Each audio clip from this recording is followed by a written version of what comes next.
Good evening and welcome to Newsmax Now. I'm Michael Smith. Thanks for joining me. We have a great show for all of you all this evening. We are going to, I want to just say to all of you all watching, we're closely watching the Obama transition press conference that's going on right now, announcing some cabinet nominees, including Secretary of State, Treasury. Let's see what else we have. Treasury, Attorney General, Director of National Intelligence, and Secretary of State. These are all some very important people that will be in this administration. But as you know, as we wind down and we get towards the inauguration that will be on Saturday, I just want to reiterate, guys, that it's going to be a very interesting election and day indeed, folks. So buckle up and get ready because we are. This is going to be a very interesting election cycle. It's going to be a very interesting transition year. But I want to go ahead and get into something that our friends over at ABC News reported, and our friends at the Associated Press reported to us a couple days ago as well. And I want to go ahead and get into my talking points memo. So welcome to Newsmax Now. I'm Mike Smith. We have a great show for you all this evening. First off, I want to talk about Obama's deranged cabinet picks this evening. And I think I believe really the way that the guy that we had on earlier today, Richard Montague, I think he put it perfectly. I don't know what Obama was thinking about when he picked these people, but he was thinking wrong because a lot of these picks just suck. I mean, they don't have any experience. They do not have any logical experience. He picked the worst person that led the worst media organization in America, Andrew Cooper, the failed CNN. He is actually making this man run the domestic policy in America. I mean, this man is an idiot. I mean, Andrew Cooper has ran the most deranged and terrible news organization anybody could run. It's fake news. They attack conservatives day after day, and it's really just terrible. It went from being one of the biggest news organizations to being one of the worst. I mean, just some terrible picks here. You have just such radical picks indeed. You have Andrew Cooper. You have Eric Garner. You have Nicholas Beckham. You have all these different people that time and time again are just radical socialites. They believe in social programs. As I've said to you time and time again, we are against the smugness and groupthink of the Democratic Party. They believe in open borders. They believe in health care for our abortion on demand. We need pro-life values in this country. We need more pro-life people and pro-life values in this country. And honestly, these picks are just criminal. These people are committing criminal activities. Like yesterday, Ed Hastings was almost arrested by U.S. Capitol Police yesterday for in a convoy. This man was almost arrested in a convoy, and he is in the transition team. What is going on?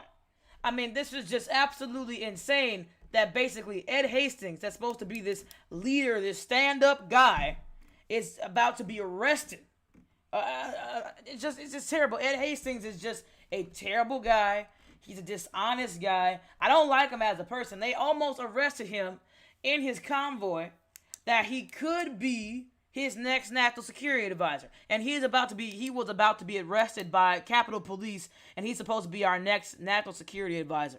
I mean, you're not really protecting yourself. How are you supposed to be our security advisor? See, Obama does not critically think. He does not critically think. Neither does Joe Biden. Backdoor dealings with the Chinese. Backdoor deals with the Chinese to help Obama win the election.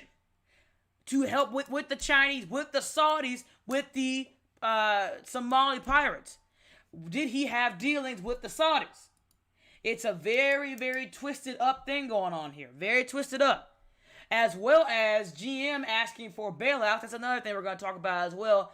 That Obama and Biden are not really talking about that right now, but we're going to talk about it here on Newsmax because I know thousands of jobs are on the line with this GM aid package, really. And I mean, it's just absolutely terrible what they're doing in the press right now, in the media. You know, they're just despicable people. They're just terrible. I mean, and then you have fake news organizations like Fox News that's basically spreading misinformation and lies about the Republican Party and spewing a liberal viewpoint when they are supposed to be this fair and balanced network for the Republican Party. They're a bunch of rhinos. Tucker Carlson is a rhino.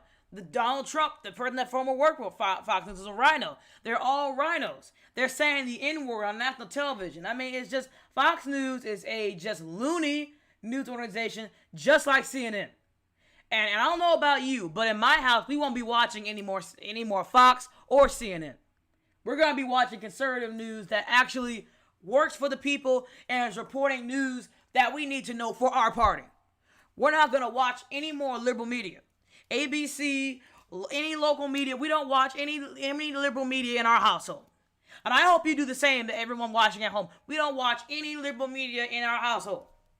Because liberal media is continuing to play these games. They are just hailing Obama just this great guy, one of the best presidents we've ever had, and he hasn't even stepped foot in the Oval Office. That is what the liberals do. He is just this almighty God figure of the Democratic Party. He has the worst people in his cabinet he could have. If he could have appointed any worst people, he did it. He appointed the worst of the worst. I don't know where his head was when he made these picks. But, I mean, it must have been in the clouds. They must have been somewhere in the clouds because I guess he couldn't see it. But I guess he was so busy trying to follow Michelle and be up behind her. I guess he couldn't make intelligent cabinet picks. But that's neither here nor there. So, us as Americans, we need to fight back against rising national debt, increasing on the government spending, because this is all going to go up once Obama is president.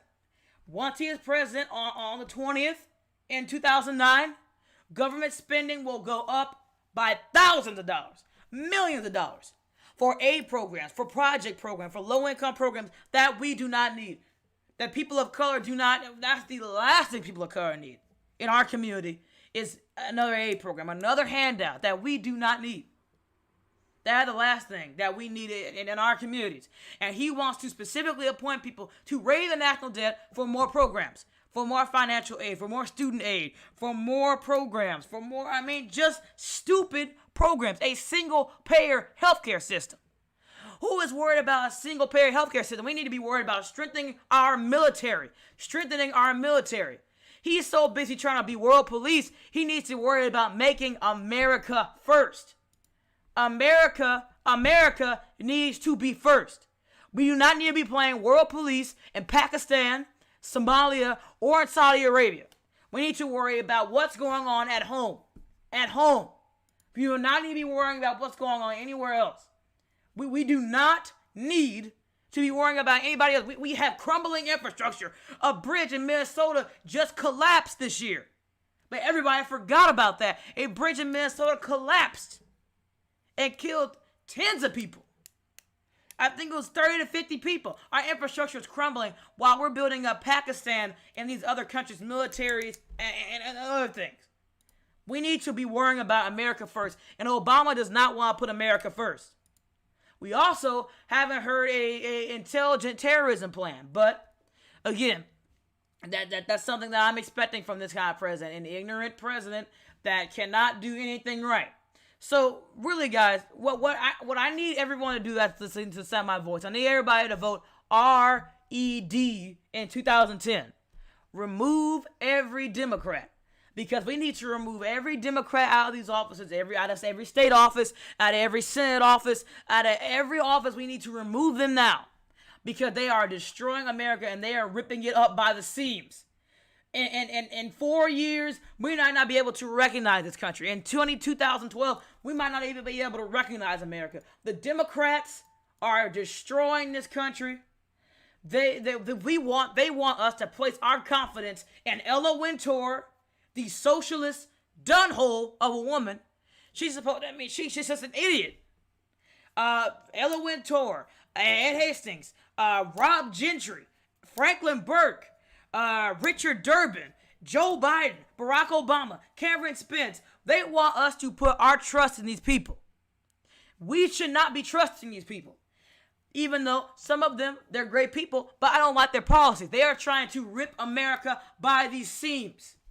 Destroy this country. That's why we need patriots to stand up for America. And we need people to stand up for American values. That's why we need real news organizations like Newsmax to stand up for pro-American values. Fox won't do it. ABC won't do it. The local ones won't do it. MSDNC won't do it. We will. And as long as I am at this desk for 10 to 15 years, no matter how long I'm here, I will always bring the conservative truth to this desk and to you every night. That is my job. And that will continue to be my job. And all of you for watching, we thank you. And please be sure to like and subscribe to the channel as well. We do appreciate that, We're going to hear from Cameron Sanford as well. I'm sorry, Cameron Stafford very soon as well from the press room for this transition briefing. It is still going on now. I want my guest is going to stay in here, I believe, Marcus James Lennox. If he could stay in the call, and we're going to put the audio in the press room for the viewers to listen to. Now, the camera's going to stay on me, but I want you all to listen to what's going on in the press room right now. Let's get into what's going on in the press room right now real quick, and we'll be right back. I just want see to whether that be the ongoing war on terror from West or Virginia, the variety right about the nominees. Let's listen into what they're talking about. Human rights but they're gonna be issues that we see going very on soon. And if they don't, in if we don't nations retweet across the and we will globe. relay it, I intend as morning Secretary on of Good Day, State but let's listen in. to be not only this nation's chief diplomat, but also a watchdog for human rights and peace and diplomacy, not only in this administration, but around the globe as well. I think it's about time that we have a State Department that isn't afraid to stand up for what we believe in and to advocate for peace and cooperation around the globe. And I look forward to a hopefully speedy Senate confirmation process. And again, would like to thank the transition team for the opportunity to serve as the next Secretary of State.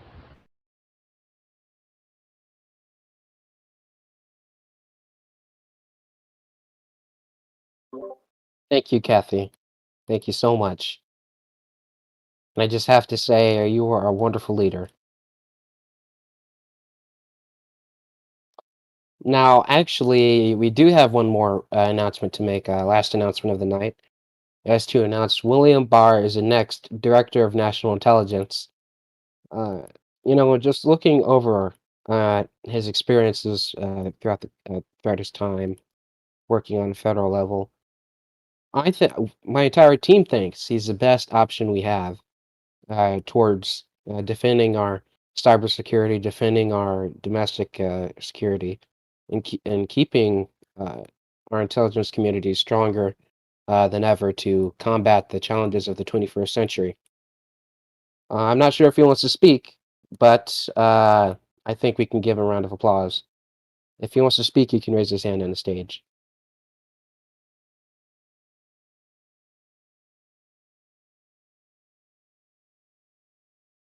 Okay, or not. That's the final announcements I have. You got anything to say, Joe? I don't think so, Mr. President-elect. Okay. We'll be taking questions now from the audience. Cameron from Newsmax.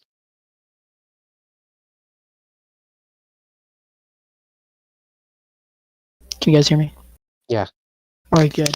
So, Mr. Obama, what is your response to U.S. car makers Ford, General Motors, and Chrysler asking Congress for a $25 billion bailout? Well, we have a lot of financial institutions already, not financial, I'm sorry. We have a lot of big companies already collapsing. And, we're so far into this recession, it may seem like we're never going to get out. But my administration, this transition does not have an official statement at the time, and one will be delivered to you when we have one. So you say you don't have a statement at the time. What is your guys' plan to what do you guys plan to tackle the recession with all these businesses requesting bailout? On the first day of our administration, we're going to start tackling the recession and be reversing Bush policies that have put our economy into the dumpster. And our transition team has already begun working with members of Congress to discuss the American Recovery and Reinvestment Act to implement a $1.1 trillion economic stimulus package. So one more last question. So you said 1.1 million stimulus package? Trillion. Oh, trillion. Okay, sorry. So I have I don't think $1 million would save an entire economy. Yeah. Yes, that is indeed correct, Mr. President. Like, one last question for you from Newsmax. My question is, looking at a lot of your cabinet picks, a lot of them do seem to be qualified, but there's a decent amount that have little to no experience. Why are there so many people with no experience on your with little to no experience in your presidential cabinet?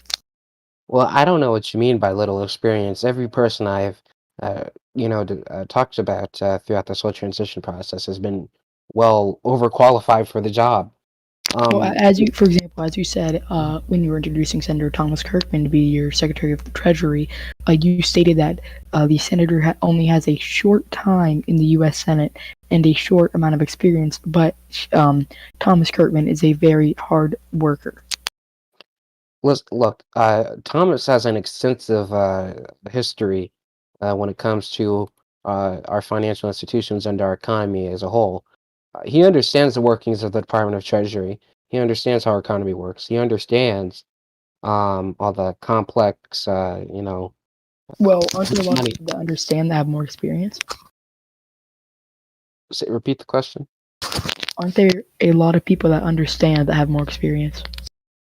I mean, Kirkman has the type of experience we're looking for. He has the type of background that that seems, So, Mr. President, let me be rude, but his only background that you told us about is a short time in the U.S. Senate.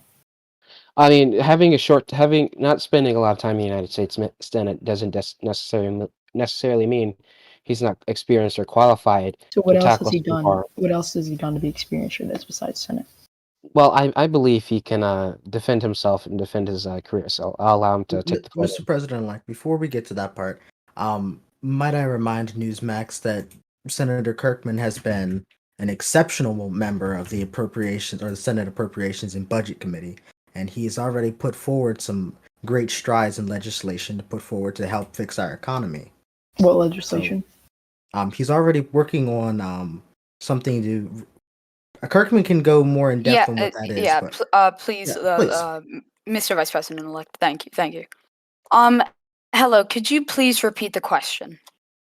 Oh yeah, so my question is, I was wondering, so Obama, Mr. President-elect keeps talking about how you are very experienced for this job. Now, I'm not saying you aren't, but from what I understand, you only have a short time in the United States Senate, and on I believe the Appropriations and Budget Committee, according to the Vice President-elect. But I was wondering, he keeps saying that you're very experienced and you're experienced in other ways. What are those other ways besides the U.S. Senate that you are experienced in being the Secretary of State or of the Treasury? Sorry. Well, to repel back on your question, yes, I am. You could maybe call me inexperienced, but I would not consider myself inexperienced in terms of this economy. To be honest with you. I have learned the ins and outs and the depths. Obviously, that is relevant considering that I am being nominated to be Secretary of the Treasury. But to put more forth towards my reputation in the economy, the legislative bill that the Vice President-elect was talking about was the one that I was actually having meetings with him about, which was the Emergency Economic Stabilization Act, which I hope to work with my fellow colleagues and the now Treasury Department to pass this massive legislative bill. Now, I know you guys now, obviously, I'm officially announcing it, so nobody really knows much about it, to be completely honest with you. But the sole purpose of this is, the prime basis of the bill is to provide authority for the federal government to purchase and insure certain types of troubled assets for the purposes of providing stability to and preventing disruption in the economy and financial system. So can you Now, that is. provide? I'm sorry, what? You said the federal government to purchase and insure troubled assets to what?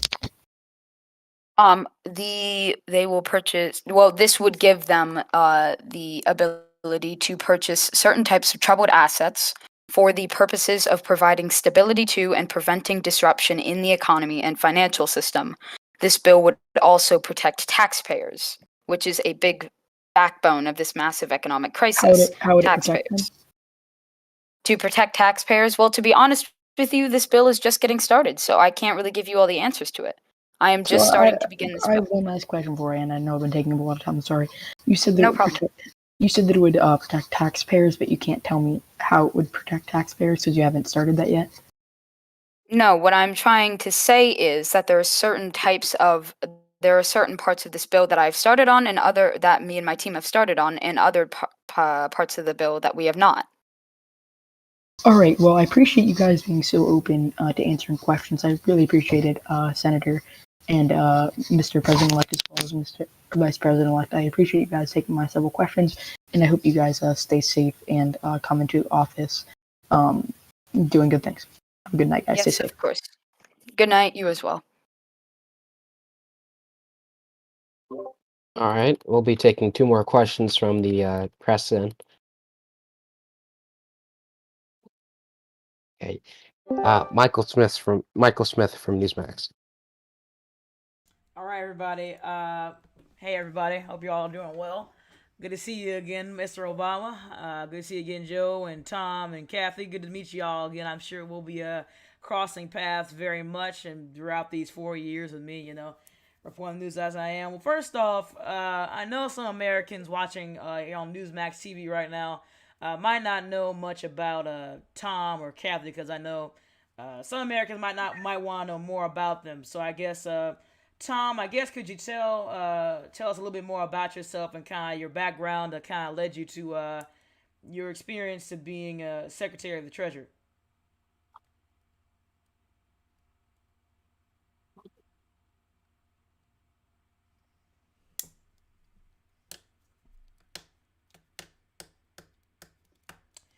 Okay, I guess Tom isn't here. I think the Okay. question was direct. Yeah, it was. I'm sorry. You're fine. I'm sorry. Go ahead. I'm sorry. Repeat the question, please. I'm sorry. I was just saying that some of the viewers might not know much about you. Your path to coming here as Treasury Secretary. What was your experience kind of being here? I guess kind of tell us a brief something about yourself, Kathy and Tom. Oh yeah. Of course. I am obviously African American and Puerto Rican. My family we are 3rd generation Puerto Rican Americans. My father is Sean Kirkman and my mother is Alex Kirkman. I guess currently right now I am the Democratic senior senator of New Jersey, but I will obviously be resigning that seat to take on the position of Treasury Secretary. That's I am another thing in terms of politics. I'm a progressive Democrat, and I am really, really looking forward to working with the Obama-Biden White House to start aiding America, the Middle East, and many other issues that the United States faces. Yeah, looking forward to talking with you on Newsmax about the taxes and things like that, the economy, the bailouts and things like that. Definitely look forward to having you on Newsmax. Come on over when you have the chance. And Kathy, what about you? I mean, what just kind of tell viewers more about you and just your path of being a Secretary of State nominee. Absolutely, and I am very thankful to answer a question. I've served as United States Senator since 2000. During that time, I've served on the Foreign Relations Committee, and the primary role that I've played is to really advocate for human rights and cooperation with our allies, something that has been increasingly lacking the past 8 years, and I'm happy to be working with the Obama-Biden White House to make sure that our allies know that America is back on the global stage, and that we take our role very seriously. I've also served in a variety of roles in the state of West Virginia. I'm a proud West Virginian, and I'm incredibly excited to get to work in the Department of State. I think there are a lot of pressing issues that face the United States and the global community, and I think that this White House, specifically under my leadership in the State Department, we are ready to get the job done on day one of representing the United States abroad. Yeah, definitely. Yeah, definitely. So, okay, I think Tom left. Okay, I think that's all I had, guys. That's about all I got. I had a question for Tom, but I think. Oh yeah, I mean no, he's still here. Oh, okay. Yeah, I'm sorry. Here, yeah, let me no, come you're back fine. up to the Tom, I podium. want to ask you, with this tax plan, the economic plan, will you be Yes. raising taxes on? Well, first off, my question is, and this is something that Cameron raised on our show earlier this week, is that I'm not exactly sure, and I guess if you kind of explain to me the logic for this 400 that you won't raise taxes over someone making under 400,000. So 400,000 could easily be a working person. I mean, it could be a mom and a dad and two kids. Father's making 200,000. The mother's making 200,000. The father is a doctor and the mother is, an engineer. I could give you my family, for example. That was my family. So. And you guys are kind of taxing these people because they are making a higher income together as a family. So my question is, I mean, what was the logic behind that plan? I mean, how is that plan going to work out, in my opinion? Because it is, Obama, you ran on helping working people and things like that on the campaign trail. So how exactly would that be helping working people along lines if it is still taxing some upper middle class people? I'm sorry. Wait, hold on. I'm sorry. I can't recall a time when I said I was going to raise taxes on upper class citizens. Could you please elaborate on what it you wasn't mean by that? It wasn't saying that you would as a person. No, we're just saying the Oh, okay. the general plan is that you wouldn't raise taxes. I'm not saying you, but the administration will not raise taxes over with someone making under $400,000. Is that correct? Yes, I guess that would be correct. However, I would like to say to the entire American people, all of everybody, that there is no policy set in stone yet in terms of this. And we are working with economic advisors to put forth a sensible plan to make sure that we get the economy back up and running without putting the burden on working people. Now, working class citizens, small businesses of America, minority businesses of America, those are the true backbone of America. And that backbone is currently the strongest by this economic recession. Now, what I would like now, I'm guessing you want me to elaborate more on the Emergency Economic Stabilization Act, which I put forth today at this press briefing. If, as I said before, if you want me to be completely honest with this bill, I have not, again, there's no policy set in stone with this bill specifically. We have just gotten to work on this and I've just announced it. But I can tell you one thing for sure, that this bill, if passed, will help the average taxpayer, and it will also help many of the small businesses of America. Okay, that was good. Now my next question. Thank you again. I do appreciate it, Tom. Yes, of course. Yeah. My next question really, I'm not sure exactly. Maybe I'm just gonna go ahead and ask Obama. Mr. Obama, I want to ask you about the whole Ed situation that we had yesterday. The basically the whole Ed Hastings thing with the whole Capitol Police. Him quasi being detained. What are your thoughts on that? I mean, what kind of happened with that? I mean, did that were you told about that? I mean, did that affect your thinking about him at all? Absolutely not. Here, I'll tell you what happened yesterday. So when the vice president-elect and I were meeting with the Speaker of the House, an advisor came up to me and whispered in my ear that Ed had been arrested trying to re-enter the Capitol after going outside to smoke a cigarette. I believe Ed was completely innocent in the situation, and I think he can explain it and defend himself better. Come on up, Ed. I'll have give him the chance to defend his what happened. Hello, Michael.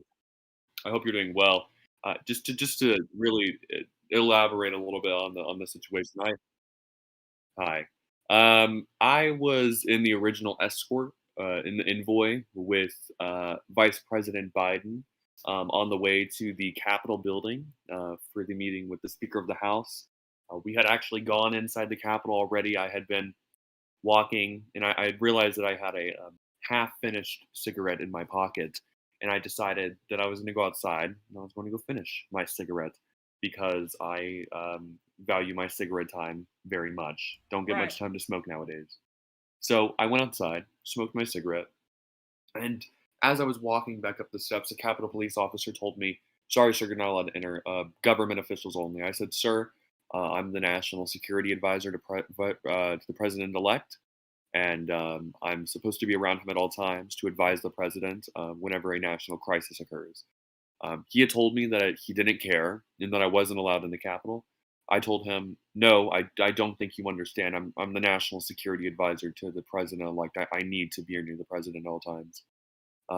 He told me that he didn't care and that if I passed the line, I would be arrested. Um, I actually completely ignored what he said because I thought what he was saying was ridiculous, and I did pass the line. I passed the line and I walked into the Capitol because I am an advisor to the President-elect on national security affairs. I have the obligation to be around the President-elect at all times in case something seriously goes wrong, especially with the growing tensions in Russia with Chechnya and also in the Middle East with jihadism. Um, Upon that, I was tackled by a Capitol Police officer and I was detained and being told that I was being placed under arrest for trespassing under Capitol property. But of course, I was let go very soon after the Capitol Police Chief, Dennis Dunegate, realized that his Capitol Police officers were sufficiently undertrained and that they needed to be reevaluated on their actions.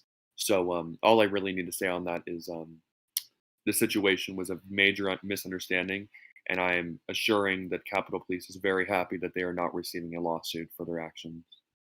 Yeah, definitely. Thank you for explaining that to us and all of us here on Newsmax TV.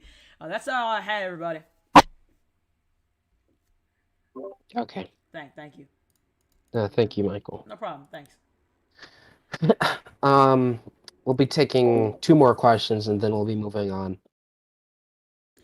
Okay, everyone, you just heard live. That was the Obama transition press conference. I asked a few questions to the President of the United States. I asked a few questions to various different people as well in the press room. You just heard that live on our audio. We cannot bring you the picture because our camera was kind of acting a little fickle in the room, but we have live audio for you here on Newsmax TV. We're going to cover this press briefing more in depth as well tomorrow on Good Day, but that was kind of what you just heard there. But definitely some great nominees. I was able to kind of get a feel for who they were live on Newsmax TV this evening, so we do appreciate all of you all watching this evening. We're going to probably have Cameron on tomorrow. We're probably going to have Jet Linux on, a great friend of mine tomorrow. And we're probably going to have some great people on tomorrow on our show as well. So please be sure to tune in to Newsmax TV tomorrow. We have a great lineup for you all tomorrow. Have a great day. We'll see you all tomorrow. Have a great day.